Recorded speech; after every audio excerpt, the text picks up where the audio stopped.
2019 সালে নেতানিয়াহুর বিরুদ্ধে প্রতারণা, ঘুষ, বেআইনি আর্থিক লেনদেন এবং অপরাধমূলক বিশ্বাসভঙ্গের অভিযোগে 3টি মামলা হয়েছিল।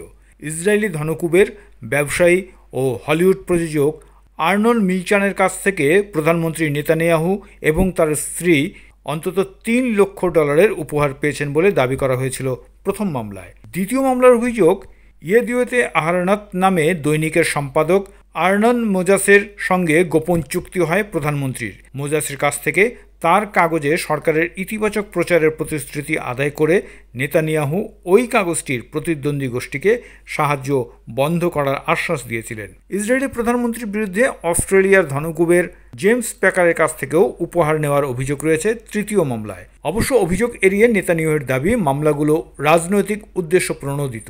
নেতানিয়াহুর বিরুদ্ধে দুর্নীতি মামলাকে ট্রাম্প প্রতিপক্ষের কালো জাদু বলে বর্ণনা করে বলেছিলেন, নেতানিয়াহুর মতো মহান নেতার রেহাই পাওয়া উচিত।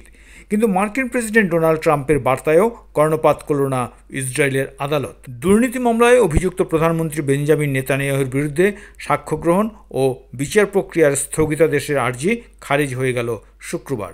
ইসরায়েলি প্রধানমন্ত্রীর আইনজীবী তার মক্কেলকে হাজিরা থেকে অব্যাহতি দেওয়ার জন্য আদালতে যে আবেদন জানিয়েছিল, জেরুজালেম ডিস্ট্রিক্ট আদালতের বিচারক তাও নাকচ করে দিয়েছেন। ইসরায়েলি প্রধানমন্ত্রীর আইনজীবী জানিয়েছিলেন, ইরানের সঙ্গে সংঘাতের পরিস্থিতিতে তিনি ব্যস্ত রয়েছেন, তাই জাতীয় নিরাপত্তার কারণে শুনানি স্থগিত রাখা প্রয়োজন। কিন্তু সেই যুক্তিও শুনল না জেরুজালেম আদালত।